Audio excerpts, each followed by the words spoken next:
नमस्कार मित्रांनो, महाराष्ट्रामध्ये सगळ्यात जास्त चर्चा झालेला जर कुठला महामार्ग असेल तर तो आहे मुंबई ते गोवा असलेला महामार्ग। तर त्याच्यावरती आता महाराष्ट्रासाठी गुड न्यूज आलेली आहे। सुमारे 15,600 कोटींचा हा महामार्ग 9 महिन्यामध्ये सुरू देखील होणार आहे असं सध्याच्या बातम्यांमध्ये पाहायला मिळत आहे। जवळपास 13 तासांचा खडतर प्रवास अवघ्या 5-6 तासामध्ये कंप्लीट होणार आहे। म्हणजे जवळपास अर्ध्यापेक्षा कमी वेळामध्ये एवढा मोठा प्रवास तुम्ही एकदम आरामदायी पद्धतीने करू शकणार आहात। 460 ते 471 किलोमीटरची लांबी, 13 वर्षांपासून सुरू असलेलं काम, 15,600 कोटी रुपयांचा अमाप खर्च असा अवाढव्य आवाका असलेल्या महामार्गापुढील 9 महिन्यामध्ये सुरू होणार आहे। असं झालं तर सध्या या महामार्गावर लागणारा 13 तासांचा वेळ अर्ध्यापेक्षा कमी होणार आहे। अवघ्या 5-6 तासामध्ये तुम्हाला हा प्रवास आनंददायीरित्या पार करता येणार आहे। तर जाणून घेऊ नेमकं झालंय काय आणि होतंय काय। चॅनलवरती नवीन असाल तर चॅनलला सबस्क्राईब करायचं अजिबात विसरू नका। सध्या विधानसभेमध्ये पुढील 9 महिन्यामध्ये हा मार्ग खुला होत असल्याची माहिती देण्यात आलेली आहे। ज्या महामार्गाबद्दल आपण बोलतोय त्या महामार्गाचा क्रमांक आहे NH66, म्हणजेच मुंबई गोवा महामार्ग। मागील 13 वर्षांपासून रखडलेल्या मुंबई गोवा महामार्गासाठी आत्तापर्यंत 15,600 कोटी रुपये खर्च झालेले आहेत अशी माहिती शुक्रवारी विधानसभेमध्ये तारांकित प्रश्नांच्या लेखी उत्तरामध्ये समोर आली आहे। हा महामार्ग डिसेंबर 2025 पर्यंत खुला करण्याचे उद्दिष्ट डोळ्यासमोर ठेवलेलं आहे। राष्ट्रवादी काँग्रेस, शरदचंद्र पवार पक्षाचे आमदार रोहित पवार व अन्य सदस्यांनी मुंबई गोवा महामार्गाच्या प्रलंबित कामांबाबत विधानसभेच्या लेखी उत्तरातील माहिती तारांकित प्रश्न उपस्थित केलेला आहे।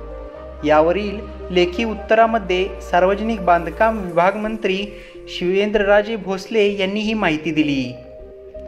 विधानसभेत देण्यात आलेल्या या उत्तरानुसार राष्ट्रीय राजमार्ग प्राधिकरणामार्फत सुरू असलेल्या कामांपैकी एकूण 84 किलोमीटर लांबीच्या रस्त्यापैकी 74.8 किलोमीटर लांबीच्या रस्त्याचे काँक्रिटीकरण पूर्ण झाले असून पनवेल ते कासू या उर्वरित 42 किलोमीटर लांबीच्या रस्त्यावरील मोठे पूल आणि उड्डाणपुलाचे काम या महिन्यात म्हणजेच मार्च 2025 पर्यंत पूर्ण होणार आहे। तसेच कासू ते इंदापूर या 42.3 किलोमीटर लांबीच्या मार्गावरील मोठे पूल उड्डाणपुलांचे काम डिसेंबर 2025 पर्यंत पूर्ण करण्याची योजना असल्याचं सांगण्यात आलं आहे। एप्रिलमध्ये पूर्ण क्षमतेने सुरू होणार आहे कशेडी बोगदा। कशेडी घाटामध्ये चौपदरीकरणाच्या कामामध्ये 2 बोगद्यांपैकी एका बोगद्याचे काम देखील पूर्ण झाले आहे। त्यातून वाहतूक सुरू करण्यात आली आहे आणि उर्वरित दुसऱ्या बोगद्याचे काम अंतिम टप्प्यात असून याच महिन्याच्या शेवटापर्यंत दुसरा बोगदा देखील वाहतुकीसाठी खुला करण्याची योजना असल्याचं सांगण्यात आलं आहे। हा महामार्ग नेमका कुठून कसा जातो हे आपण पाहू। पनवेल ते पेण, त्यानंतर माणगाव, महाड, पोलादपूर, खेड, चिपळूण, रत्नागिरी, लांजा, राजापूर, कणकवली, कुडाळ, सावंतवाडी ते कोकणातून सरळ गोव्यामध्ये पणजी, कानाकोना आणि मरगावमधून हा महामार्ग जाणार आहे। पश्चिम घाटातील डोंगर रांगांना समांतर असलेला हा महामार्ग देशाच्या दक्षिण किनारपट्टीवरील एक अत्यंत महत्त्वपूर्ण असा भाग जोडला जाणार असल्यामुळं उपयुक्त असा महामार्ग आहे। या महामार्गाचा फायदा हा कर्नाटक, केरळ आणि तामिळनाडूला देखील मोठ्या प्रमाणात होणार आहे। या महामार्गाचं काम 11 टप्प्यामध्ये करण्यात आलं होतं।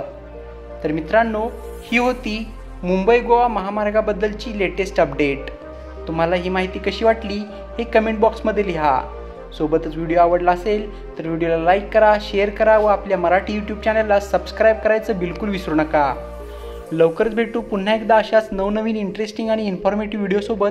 तोपर्यंत स्वतःची काळजी घ्या. जय हिंद, जय महाराष्ट्र, जय जिजाऊ, जय शिवराय.